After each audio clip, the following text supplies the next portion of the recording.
It's currently 8/8. It is the Lionsgate. This is a Thursday, and so whether you're in the UK or the US, the date will be the same. Um, I've literally just jumped in. I was not sure if I was going to do a video today because I had a meditation really early this morning. I had one at 2:45 a.m.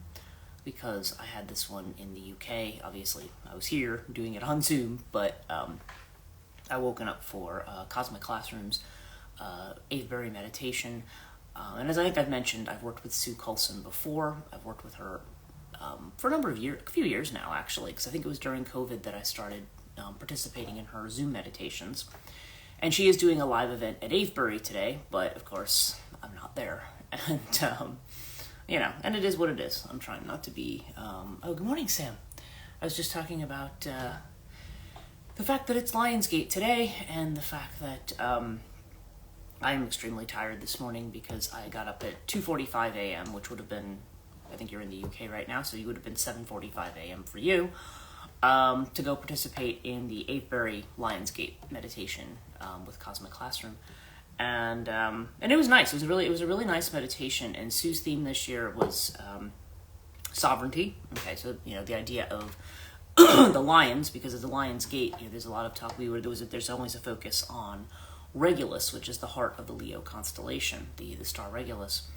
And of course, Sirius is also an important component of Lion's Gate. What it is that between July 26th-ish, I don't know if I have the first date correct exactly, but between that date and the 12th of August, there is a alignment between Sirius, Orion, and the Earth and the Sun. They're like in a line. And a lot of this is connected in Egypt to the flooding of the Nile River. This is why Sirius was very important, and why August often had was termed the dog days. Okay, we're in the dog days of August. That's come to mean I think in the USA and maybe in Europe also, probably.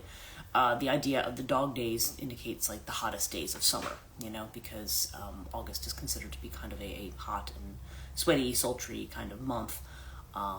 We're actually cooling off now, although we've got a tropical depression coming up the coast. So I've just heard from some people down in the Carolinas who absolutely got hammered with rain with this particular hurricane, but which I think is called Hurricane Debbie. I know it's kind of funny when people are in the UK. Good morning, Sudha. It's kind of funny. We're just talking about today's Lionsgate, and it's very funny how what was I saying about the UK? It was whenever we name storms, that's what it was. That people think that we're kind of strange over here. Although I've noticed that the storms over there are starting to get named as well. So in any case, it's interesting how we want to give a personality to weather phenomenon. And not that it's necessarily male or female. There are female gods of storms. What is her name? Guabencheks? Is that the way you say her name? I can't think if I'm saying it right, but it's she's like a storm goddess, a hurricane goddess associated with Puerto Rico, I think, and certainly the islands areas, which certainly when the hurricanes come in, they're the ones who are the most vulnerable, especially depending on the track. Typically our hurricanes start around West Africa, somewhere in that area, and then they kind of make their way up to the Atlantic, if that's the way they're going to go. There are other Pacific oriented hurricanes as well, but but today, I don't know if today's rain, I think maybe later today, it's going to be more that other moisture kind of coming in, but certainly by Saturday afternoon it's supposed to clear out. But anyway, I've had an unbelievably busy month this month. I had so many calls and so many texts and so many emails yesterday. And again, it's not that I mind getting them, and a lot of them are from people who are working with me or doing business or just trying to update me on stuff or, different things that are happening. But I had Rahani session yesterday. that went rather long. And then I have the same person has booked Rouhani for today, and then I've also got a life path that I'm doing today. I had a life path that I have to finish. In fact, I still got to put the final little touches on the report for that one, but I did finish the report yesterday. And I'm trying to get a Kickstarter together, so yeah, for the school. So there's a lot happening right now. I've got a lot of editorial projects, two big editorial projects that have come in. One's more of an organization, and one is more of an actual editing project. Somebody who's trying to put together something for a publisher. Excuse me, my eyes like itching me like crazy. I feel like I got something in it. And yeah, and I've got Rouhani sessions tomorrow. I've got, and I'm trying to get prepped for the Chiron class, which is coming up in another week. So, and yeah, and I got to get prepped for my university classes because I've been told I need to have those up by the second week of August. So yeah, I've got quite a lot on my plate right now. So yeah, so anyway, let's just go back to talking about the lion energy here. It was a little bit of a diversion into everything that's going on. And yeah, I am a little slow this morning because I'm still imbibing the caffeine. So I was talking about Lionsgate and what it is, and you know, it's interesting because the meditation was a focus on sovereignty, as I was mentioning, and also but also a focus on togetherness. And of course, we're not just talking about togetherness on the earth, but also sort of galactic togetherness, like our connection to everything else that is, and other intelligences that might be there as well. And it was actually a really nice meditation. And I just found that I could meditate very clearly, in spite of it being 2:45 in the morning, that I could meditate actually quite clearly on what was happening, which isn't always the case. Sometimes my mind is very, very distracted. So I was very glad to be able to do that. Now, Sue has worked with lions. You know, she's had this vision of this kind of etheric white lion for many years for herself. So this is kind of a very special thing. But also, just to mention, Sue, I see you're here as well. I was just thinking, you know, when we went to see Amma, she also talked about lions. And I thought it was very interesting when I heard her say, you know, people need to be lions. You know, you need to act like a lion. And what I think she meant by that was just the way in which people kind of cower in a corner and don't they don't make use of certain talents, or don't look to see when they're, you know, what kinds of actions they can take. I always think that she has a very what we would think here as a very masculine, action oriented way. But then I remind myself, no, she's from India. So in India, the feminine is actually the active principle. Shakti is the active principle. So Amma is the Shakti, and she represents that active principle of, you know, okay, well, there's a problem. What are we going to do? What are we going to do about it? You know, how are we going to make it better? How can you contribute to making it better? So that's always kind of her thing with that. And I think I'd forgotten to mention that when I talked about her on Tuesday. But I also brought this card up again that we have, speaking of lions. And this is the conditioning card. This is actually the devil card in the Osho Zen deck. And as we know, the lion is not... The devil card in a standard deck is actually not even... it's not as negative of a card as people think, but it can represent attachments to things. Because generally you see this devil figure kind of standing, making his gesture, his mudra, and underneath him are two people chained at the neck. Kind of, it's actually the same people from the Lover's card, but they're actually kind of changed, and a lot of times they have horns on them as well, kind of standing at the base of the statue.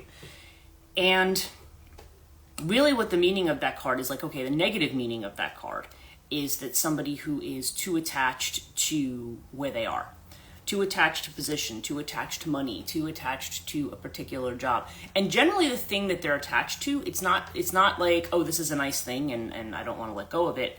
It's usually something that's toxic, and they often know it's toxic, but people are unwilling to let go of it. So the devil can represent that sense of feeling chained to something, feeling like, I can't, you know, I have the ball and chain, I can't leave, I'm trapped, I'm stuck.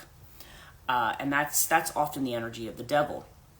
Now, you have to remember, the devil card is followed by the tower, which we talked about earlier, I think last week. We talked a little bit about the tower card. And what the tower does is it, you know, basically, if you think about it actually in sequence with the devil, if the devil card means you're trapped and you're stuck, then the tower means, like, you know, everything's been destroyed, but now you're free. Okay, you're free. And then after the tower card, we have the star, which means that, okay, we're kind of starting from scratch again, and now we have all of this new possibility. So the inflection of the card in this deck, and I know I've talked about it before, is you have this lion who's standing among sheep. And he actually looks like he's wearing a little bit of a sheep skin on him. Now, in this case, the lion is not a threat to the sheep. The lion has been raised as a sheep and thinks that he is a sheep. And it requires other lions to come around and show him, like they take him to a pond and say, look at yourself. You're not a sheep. You're a lion. And that's really the message of this card. You're not a sheep. You're a lion. And I say that, I think I probably repeat that a lot too, which is why I found it very...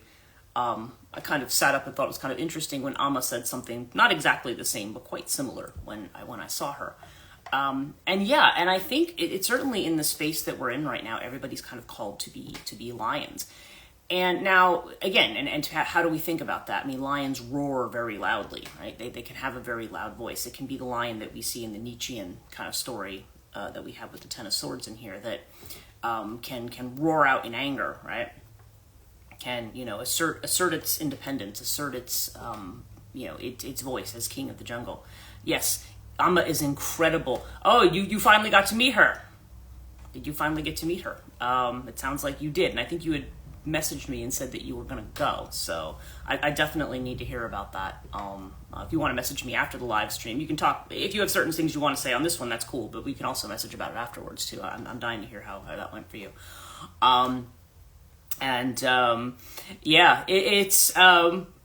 It was, the thing is about being a lion is that a lot of times it has to do with stepping into our own power. If we think about the energy of Leo, okay, astrological energy of Leo energy is about, being recognized, okay? It's about being seen. It's fire energy.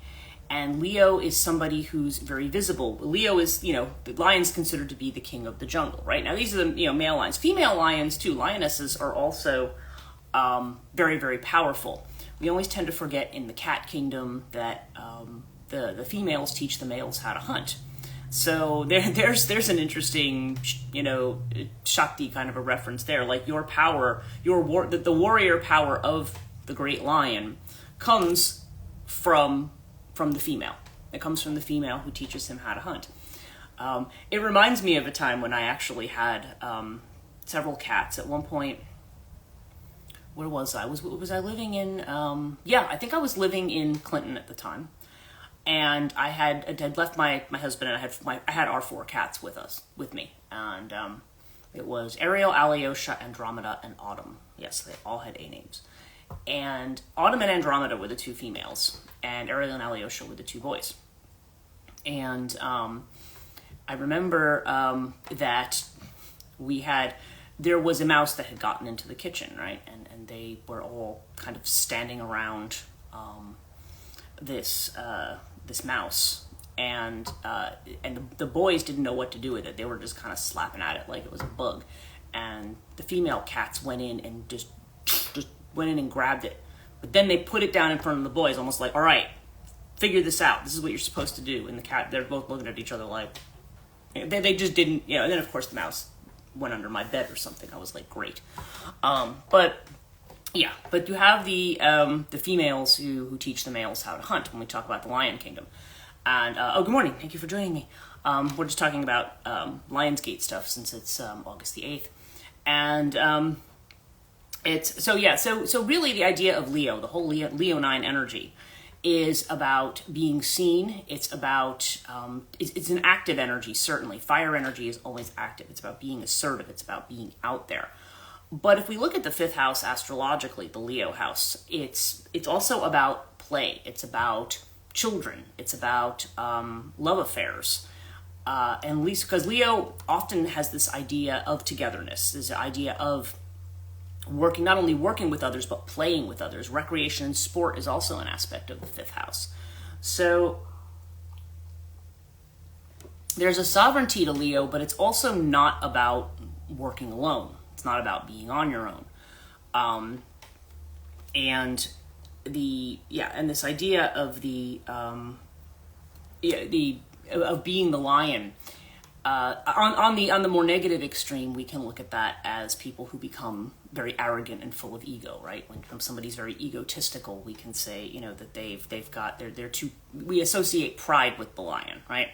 And in fact, the lion's kind of family or community is often known as a pride. But we do associate it with courage. The strength card in the tarot deck is generally, and this is not strength, interestingly. Strength in this deck is the one with it's the stone wall with the little flower growing up through it. Strength is, and oftentimes the image that we see on the strength card is of a woman, usually. In some of them, I think in some of the mythical decks, they'll actually show like Heracles doing this, but it's a woman there's a lion with its open jaws, and there's a woman who is basically shutting the jaws of the lion. And it's almost, so it speaks to the different aspects of having strength and having courage. Having strength and having courage doesn't mean going out and attacking everybody all the time. It doesn't mean, walking around like, that's not courage. That actually is something we do when we're afraid. As I was saying to somebody the other day, and I can't remember the context of it now, but it was just like we were talking about the way in which, and I've talked about this before, the way in which the heart space gets to be blocked, in which we put a fortress up. If you've been attacked, if you've been through a lot of trauma in life, different things have happened to you, you may put a wall up. And, depending on how much trauma you've had, you may put up a big wall. Now, I think we all do that, just as we all have, like, the shadow energy that Jung would talk about. We all build walls because, in a way, it's almost like you have to. You can't be open and vulnerable. You have some kind of a barrier. And certainly we also talk about boundaries, about having good boundaries with people. What's an acceptable boundary to have with someone?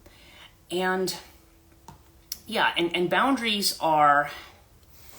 they're good to have. They're good to have. You don't want people to take advantage of you. You don't want people to walk all over you.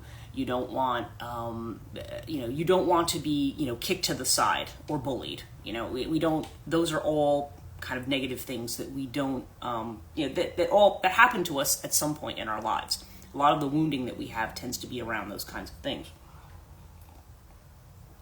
But the real strength there is being able to keep an open heart and remain vulnerable even when you've been kicked down. In other words, you kick down, you get up, you shake it off, it doesn't affect you. It's just, you still go forward. We were talking about innocence yesterday. You go forward with the same innocence. You go forward. That's an incredibly hard thing to do. And it's one thing that people need to be careful that they don't, that can be a problem of like a toxic positivity where people, I've seen this where it's just like terrible things happen and they go, nope, I forgive the person. It's all good. I'm good. It's all fine. They're not fine. They're not fine. They're not fine. They're saying that. That's the face they're putting on. They're not fine. And I have seen people internalize that and say, well, this person did this and I was really hurt and I was really angry, but I feel very bad because I shouldn't feel that kind of negative emotion. I said, yes, you should. You should feel that kind of, because if you don't feel it, then, and again, it's not that you have to go and attack another person, but it's a matter of not internalizing it, because then it becomes something that you bury in yourself and you feel that it's something that's a part of you. This is something that you did wrong. You should be blamed for. You're shameful for this reason, And the thing is, people are going to wound us and we are going to be hurt by it. And we have to acknowledge that, yes, you did this and this hurt me. And to try to pretend that we're not upset about it and to just say, nope, I'm gonna be the big person and I'm not going to. I'm like, no, that's bypassing. Don't bypass those feelings. You have those feelings. You feel, you just say no. That doesn't mean you have to start a fight with somebody every time, okay? But you need to find a better expressive outlet for those feelings. And in this culture, it's not really very acceptable to give an outlet to those feelings. We always think that all the outlets that people have, sometimes when people I don't know, when people watch very violent things or like punk rock, like, like getting into the pits and doing stuff and, just getting, sometimes like there's very aggressive kinds of things that people get interested in. They're interested in it because it's an outlet. It's an outlet, it's not something, and it doesn't mean everybody has to be interested in that either, but it's just, we all have our outlets that we have. Some people get into sports, some people get into martial arts. I know when I was married and I was really having a lot of anger issues with my husband, that's what I did. I went and I took karate for several years. And so you had a safe place where, you were being trained to fight properly, and, but also in a respectful manner to the other people who were there. It was a vehicle or a venue for that kind of anger. So that, because if I had turned all of that in on myself, I probably would have had to been put away somewhere. You know what I mean? You have to have an outlet for it, and you don't want to blame yourself. And a lot of people, I think one of the good things in this culture right now is that a lot of people are not accepting blame. It's a matter of accepting responsibility too, and that's a very hard thing. That's another aspect of lion energy. That's another aspect of courage, where we accept responsibility for what's ours. That doesn't mean we need to beat ourselves over the head and say, you were an idiot and you were stupid. You don't need to do that. But if we are, a classic example of this is what people do with their parents. Now, some people have terrible, terrible parents. I'm not even gainsaying that. I'm not defending anybody's terrible parents at all. But all of us have something usually. Some people have great family lives. I talk to these people, but I've run into them when I've done readings for them, when I've been clients. Some people just have I have a great relationship with mom, I have a great relationship with dad. Some of us have it. And honestly, if I look back at my life, compared to what I've seen with certain other people, there were some issues in my family life, but not like some other people's. I had a good relationship with my dad. My mom drives me nuts, but I still have a relationship with her, right? Like, we're not, we don't hate each other or anything like that, So you have these relationships, but there's always, you never come out of childhood without some kind of wounding. And this is because your parents, when somebody gives birth to a child, that is probably one of the ultimate, risks that you take in life, because you're bringing a human being into the world, and there's no, whatever you're basically just running on whatever your tradition is, whatever your beliefs are, whatever your structure is. You're running on that, and you're going to get it wrong at some point. I mean, if you're a parent, now I've never been a parent, okay, so I'm not judging anybody's parenting at all. But a lot of times people will do things, and people will say, "Oh, they did that years ago. I can't believe they do that now." Or we may have things. Maybe we feel like our parents, were overbearing on us, or maybe we feel they didn't pay enough attention to us, or whatever it is. We go through often a phase of life, probably when people are getting into their 20s, maybe into their 30s, when your identity development is really solidified and really starting to get to a point where it is, where you're much more sure of yourself and of who you are. But as you're moving into that phase, a lot of times then we will look back at the things our parents did, and there will be a lot of anger that people will direct towards their parents, and about how I've even heard from some people. My parents, I'm thinking of a specific person here. Our parents actually ruined their life completely, and what they feel that justified doesn't make a whole lot of sense to me, but. But my what I think I said to this person the last time I spoke to them 10 years ago was, yeah, but what about you? Okay, mom and dad made mistakes. Okay, there's times when maybe they should have stood up for us when they didn't. There's times when they intervened in things when maybe we feel that wasn't the best thing for them to do. But they did everything according to what they think they should do as parents. And at some point you have to say, look, you're not perfect and neither are they. At what point are you just going to say, okay, I'm an adult now. I don't have to, mommy and daddy are not controlling me. How do I can make my own choices now. I can, if I didn't like something that they did, I can choose not to do it. That's my sovereignty. I can choose not to do it. I'm not obliged to repeat that pattern. And I'm not obliged to continually point fingers and say, you know, you're a bad person because you did this. And again, recognizing that some people have come from some horrific childhoods, and I'm not in any way, in those cases, I'm kind of like, yeah, if you probably still blame your parents, you probably are right. But the thing is, or if they've cut ties with their parents. And sometimes people do have to cut ties with their family, by the way. Sometimes family situations or connections are just toxic. We often think that blood's thicker than water, right? Or, you know, family ties are the ones that bind forever. Yeah, well, I mean, you always have an ancestral tie, but your ancestors, you know, they're not always the examples you want to follow. They're not always the models that you want to have.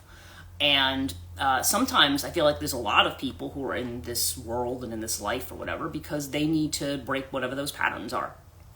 And that may mean striking it out on your own and doing something different.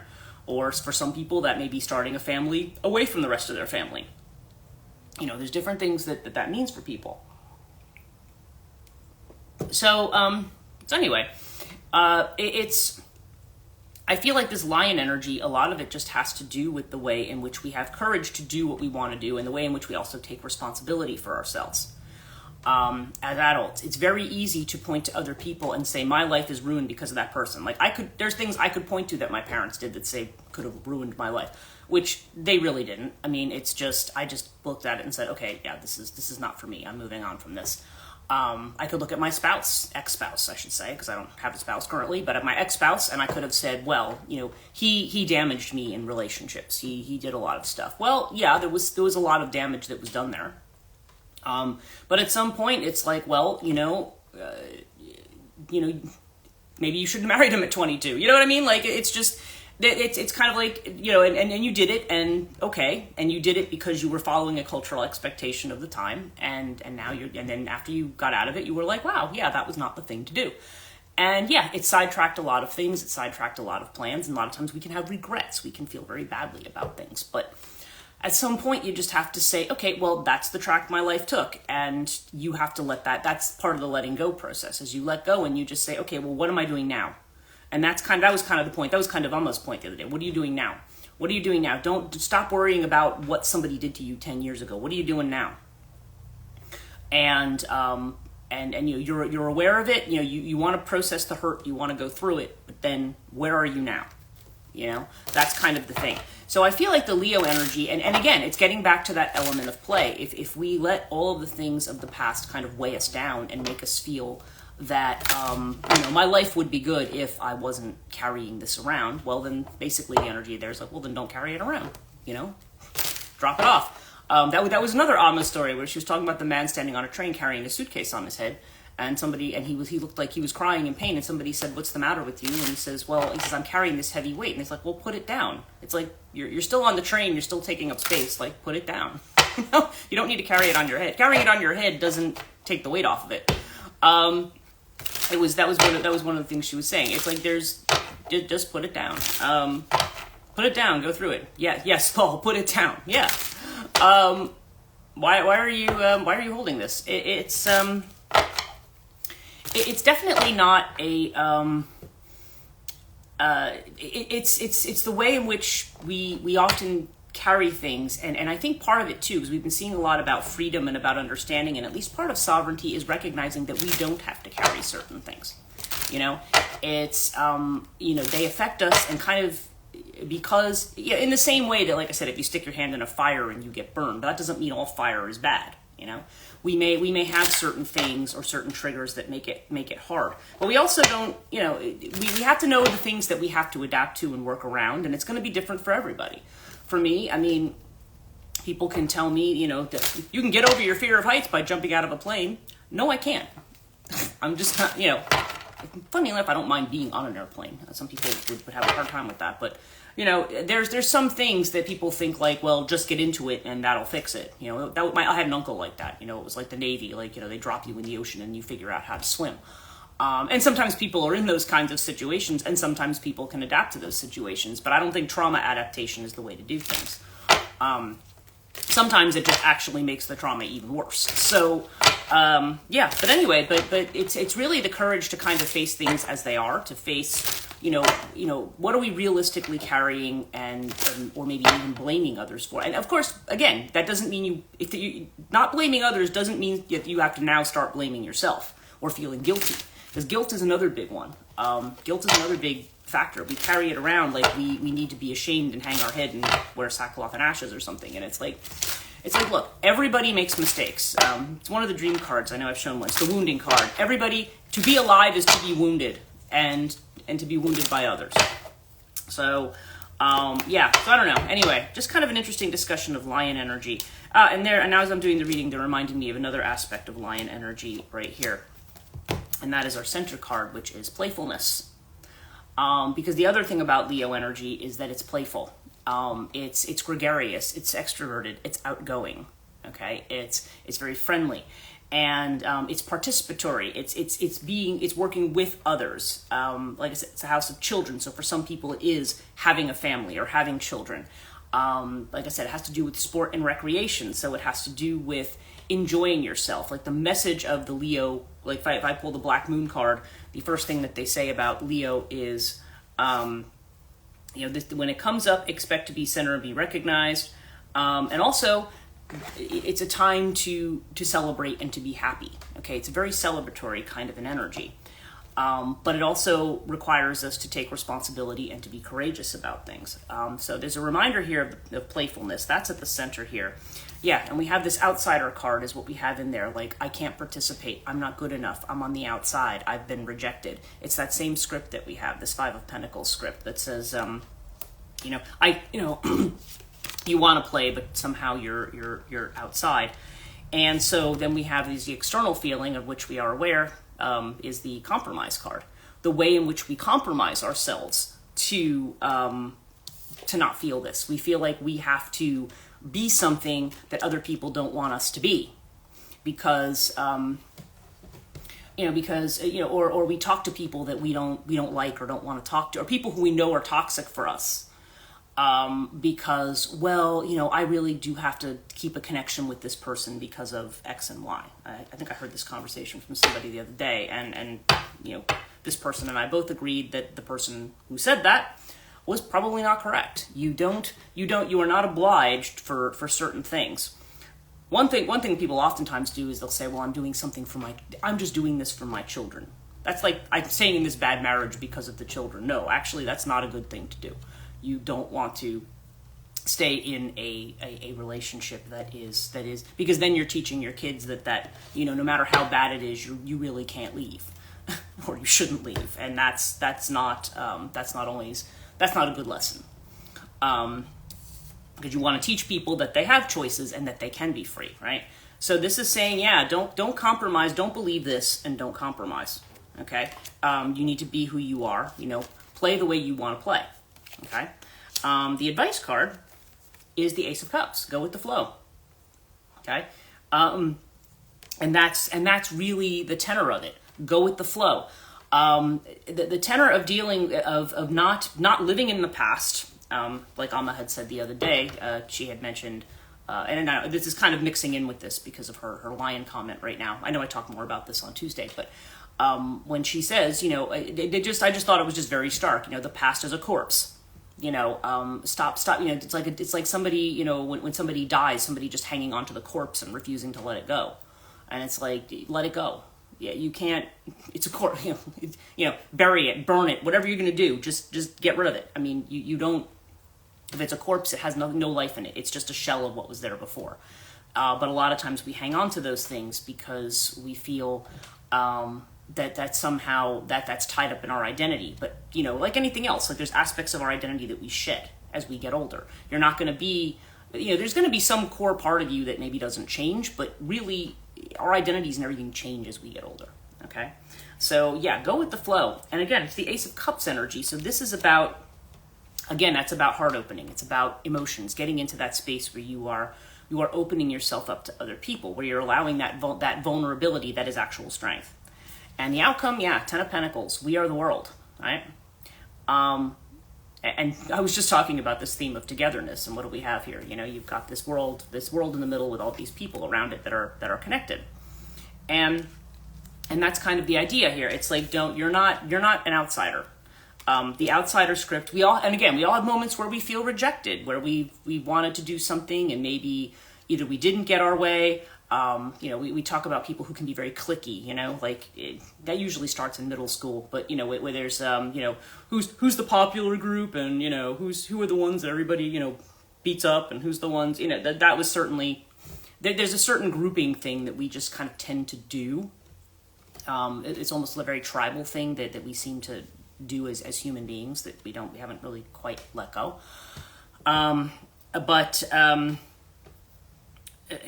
So the idea is just that, stop playing tribal games, and stop feeling that you have to, compromise some aspect of who you are, just because you think other people may not like you.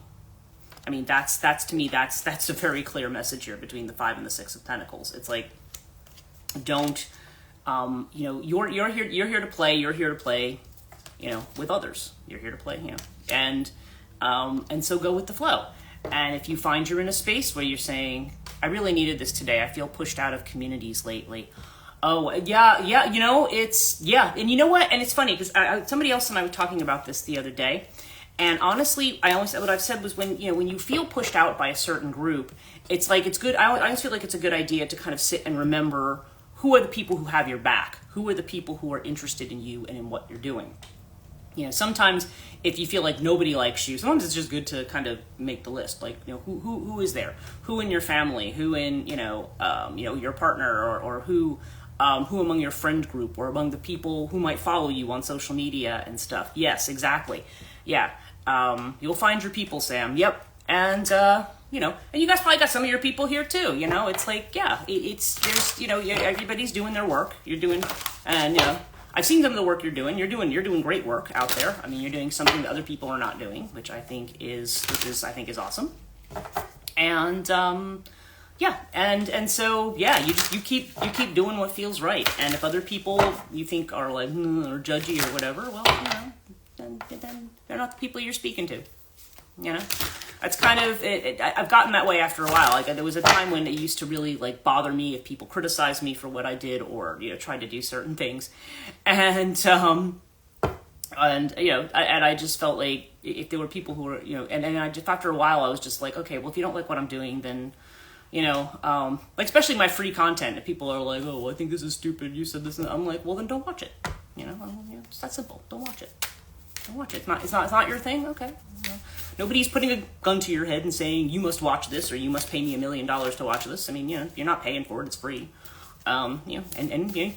Internet's a big place. You have a lot of choice. So so I just say to people, if you don't like it, if it's not your cup of tea, then don't watch it. It's like, just go find something else to do. I mean, people expend so much energy trying to criticize others, and I just after a while, I just get to a point where I'm like, is that you have to kind of say, like, why is this the way that you want to spend your energy every day? When you want to spend your energy, just spending all your time trashing people, because to me that actually to me is more of a sign of an unexpressed anger. It's something that you turn it on everybody else around you because everybody around you sucks, right? I mean, that's kind of a thing. So people who lash out, and I mean, I can usually see in the faces, and I can usually feel in people who lash out. I'm just kind of like, okay, this is not about me at all. This is about you. But and for that reason, because it's not really about you, it's just kind of like you're kind of in the way. You just kind of got to duck out of the way, I pulled a couple of cards from the astrology deck too, because we were talking astrology. Actually, our first card is Sagittarius, which has to do with, again, freedom and independence, freedom of movement, expanding our horizons. It's like that We Are the World card. I mean, We Are the World card is probably more like, it reminds me a little bit more of the 10th house, but this is 9th house energy with Sagittarius, and this is expanding our horizons. This is Jupiter energy, getting out there and being seen. And it's interesting, we have like the 9th, the 6th, and the 3rd house. So it's almost like we've got 963 here. I'm sure that number means something. Then we've got the 6th house card, which is Virgo. Okay, and Virgo energy, this is interesting because Virgo energy is about control. okay? It can be about control. It can be about perfectionism. So we're trying to expand our horizons, and we want to make sure we're not limiting ourselves. I mean, now 6th house can also be about organization and getting things together, being grounded. I mean, that's the positive aspect of the card. The negative aspect of it is the worry aspect, is the way in which we feel that I'm not doing it perfectly, therefore I'm doing it wrong. And again, that there's a lot of self-judgment there. So in order to go into that expansive space, you do have to kind of drop some of that self-judgment. And ultimately, yeah, we have this 3rd house energy. Now you have to remember the 3rd house right now is the one that's retrograde. But retrograde means we're having a chance to take another look at something. 3rd house, this is Gemini energy. This is, it says messages on the card. 3rd house energy really has to do with the way in which we communicate, in which we get out there. It can, for some people, it can be connected to sibling relationships. Okay, it's funny, I was just talking about my sibling before. Sometimes it has to do with rectifying sibling relationships. Sometimes it has to do with business, if you're self-employed. Okay, this is the house that's connected to, because Mercury is connected to commerce and to things like that, and self-effort. And the 3rd house is also about communication, about technology, things like that. All the things we associate with Mercury. See if we have one more here. And just see, because I feel like that's just saying, again, I feel like it's like that other card. Like, you want to make sure you communicate your message. Oh yeah, and Gemini, just to drive the point home, I got the Gemini card. But yeah, there's a lot here about communication and about and where we're looking at the retrograde stuff. It's kind of like, well, how do we fix communications? How do we may have people who come back, Geminis and their mercurial nature. Yeah, and Gemini is very, Gemini sometimes, yeah, can kind of be this way. I know a lot of Geminis. My father was a Gemini. And a lot of the Geminis I know generally are very friendly and outgoing people. But they can have that two sides to them sometimes. I've met Geminis that, show me one face one day and another face another day. My father was somebody who, and it's weird because his father was exactly the same way. It was like, and I don't remember if my grandfather was, I don't remember his birthday. I don't know if he was Gemini or not, but my father was a Gemini, and he was just somebody who, like, when he was at home, he was just a very quiet person. He just kind of sat there. I mean, you could talk to him and he was fine. He wasn't like, but he tended to be very quiet. When it came to politics, now my father was a hardcore Republican, so we didn't particularly agree on that, but a lot of men of his generation were. And so he almost kind of followed that mindlessly. So it was like, that part, but you could argue with him and he wouldn't like yell at you. He'd just be like, oh, okay. Oh, you don't agree with me? Oh, okay. He didn't make a big deal about it. But then when we would have company, my father he was very, very chatty. My friends came over, he would come out, he'd be very, very chatty. He loved to tell stories about when he was in England in the Air Force, and when he was, was in Libya, when he was in Germany, and, some of the things he did with his work. And, he was very, loved to talk. So yeah, mercurial in nature, different things. But, a lot of people have been telling me actually right now that communications have been particularly, they have to be careful. Like, some things are very easily misunderstood, or there's been some explosions that people have had with that. So, but again, there's still the courage to communicate, and the courage to take responsibility for what we say, but also to have the courage to be out there, because, because that's the thing. Because we're kind of shifting into a new space. And so the things that went before are not going to be the things that affect us in the future. That was something I felt very strongly today. Like, whatever was in the past is just like, I don't know. There's been a shift. It's not going to be the same thing. We're not destined to be on a track that is isolationist. I do feel like things are opening up. It's a very, very interesting kind of a feeling there. But anyway, so that's it for me for today. And I'm amazed. I literally got up at 6:15 and just, threw the coffee on, and I was like, okay, let's see if we're coherent enough to do a live stream. So, the coffee definitely helps. Anyway, I hope all of you have a fantastic Thursday. Those of you who are here in the Northeast, be very careful of the rains in the next couple of days. But then we're supposed to have a beautiful, beautiful weekend. But wherever you are, I hope things are great. And, yeah, and if you want to join me tomorrow morning, I should be here. You're the best. Everyone have a great day. Oh, thank you. Yeah, and so are you, actually. Everybody who tunes into this live stream is the best. So anyway, so have a great day, and we will see you guys tomorrow. Take care.